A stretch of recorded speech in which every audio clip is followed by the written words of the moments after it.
Good afternoon, Professor Ann Tippett. My name is Zachary White. Currently, I'm an RIT student studying New Media Marketing and MIS. And today I'll be sharing with you the proposal that I discussed with you over the phone and over the last couple weeks throughout the last semester.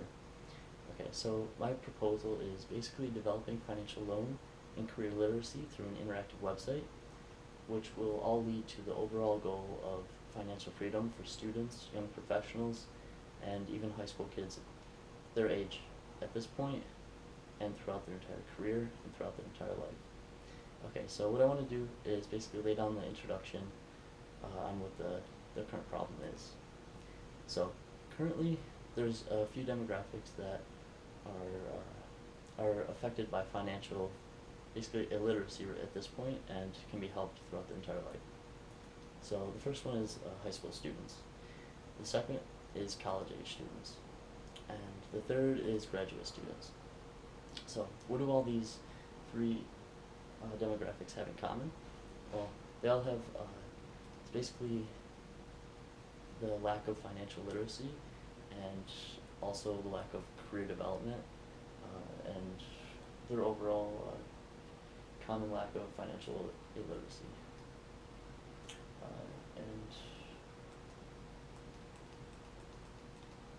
Alright, so basically all these students are baited into the idea of a catchy loan, which is often found by people, which is something that has a low interest rate, and basically have a low interest rate, but over time, over a long period of time, leads to negative consequences. And these consequences can be anything from defaulting on loans to basically not being able to pay your loans and affecting other parts of your life. And yeah, that's just one of the things that people are baited into. And then the next is the lack of professional demeanor. So some people don't know how to actually do an interview or prepare for an interview, or some people don't even know how to ask for a job at a career fair, or even look for a job. So, and some people don't actually have a professional attitude while applying for a job, or while applying to different career departments. So through my program, and this all can contribute to unemployed students and furthering their negative effects on finances.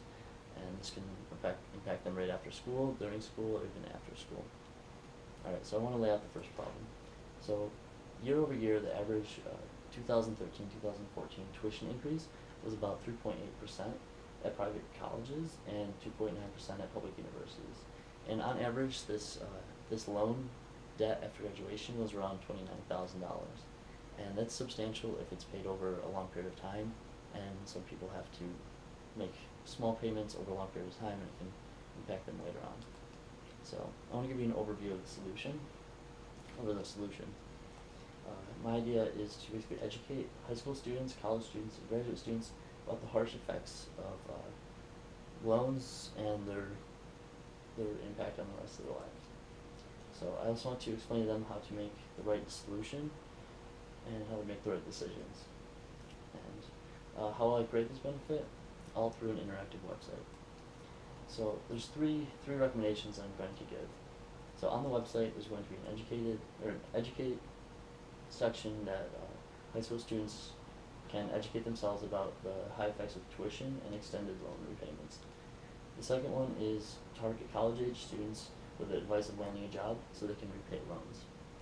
And the third is to address how graduate students and college students should repay loans in a timely fashion to avoid negative impacts down the road.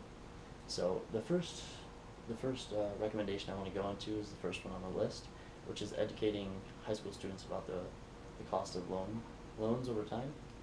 So how I'm going to do this is basically to solve the problem of people getting loans that they can't afford, is to gamify a potential #1 college choice that the student has and put it into perspective of what that student's going to be paying. This could be anything from going through a college experience where they're buying food for themselves to going down the road and really seeing how much it's going to cost to accumulate all that debt and all the finances in order to go through that college. And at the end, hopefully they'll understand that maybe this college isn't right for me, maybe I should go to another college, one that's cheaper, or maybe they'd even benefit to going to a private institute, depending on the situation. Alright, so the second one is to target college students with advice for landing a job so that they can actually repay their loans. Many students are unable to get a job or unable to get a job that can pay well, and this is going to negatively impact them. So what I'm going to do about this is, for a professional section of the website that develops different web videos on how to prepare for interviews, anything to pre-interview questions, maybe real-world questions that you might be hesitant to ask, what to research before your interview, what to wear, what to dress. During the interview, you can also have different videos, how to interview with confidence, how to steer the interview in a way that it's going to highlight your personal attributes and how the personal experience that you've had. And then also what not to do or what not to ask. And then post-interview, different videos could be anything from when to follow up to how to properly reconnect with an interviewer to like solidify a job or solidify that connection with someone. Okay, so the third aspect of the website is going to address how graduate and college students should repay loans in a timely fashion. And by this, I'm going to create a chart that basically outlays different normal everyday use items and show how over time they're going to be paying more for those items, and hopefully this can put it into perspective for that student. So what I did was come up with a chart that shows an increase in price over 4 years with a 6.2% APR on a common product. So the first product I have is a $200 iPod. So over time, if you were to pay this over 4 years with a 6.62% APR interest rate, you'd, instead of paying $200, you'd pay $256. So this might actually put it into a better perspective for students that don't really understand how much $30,000 might be and understand how to actually get into the loop of paying that. So then I also had a couple of other examples, like a pair of sneakers. Right now it would be $50 over 4 years. It would be around $64. So that's a little less of an increase, but as you can see, it goes from about $14 increase to a $56 increase, just in a jump of about $150. So that's pretty substantial for someone to realize. All right. So the next is the scheduling of work. So an overall estimate of time for development of the website is going to be about 26 business days. I've worked with a couple teams that can develop websites, and they've learned what to do and how long things are going to take, so it's just a rough estimate. So day 1 through 5 would be outlining content, purpose, success criteria, user stories, and the wireframe of a website. Day 5 through 8 would be design mock-ups of the website, widget, game, and the different video players that they can have.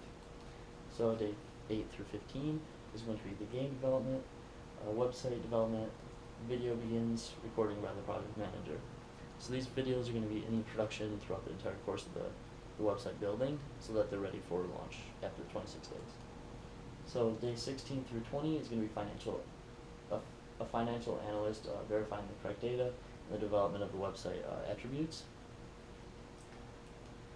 And then day 20 through 24 are finalizing versions of the website to make sure it's ready for launch after the 26th day. And then the last day is the quality assurance people will be doing their work and checking for accuracy, making sure that the website is officially done. Alright, so now I want to go into the budgeting of the website. So right now here's the outline.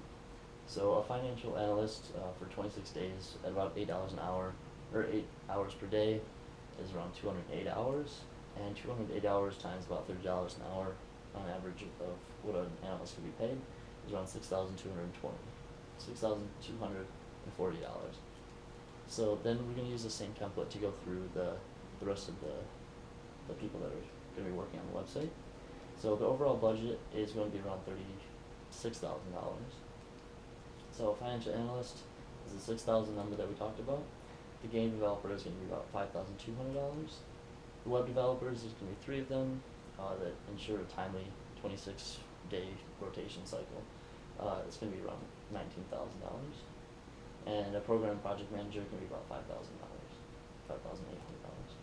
So which leads us to the overall cost of the 35,984. So the conclusion is basically we can lead many students into financial freedom by having different sections of a website catered and developed strictly for that person, and it can lead to an overall financial freedom for them and for their families later down the road. Alright, thank you very much for listening, and I would appreciate any feedback that you have. Thank you very much for your time.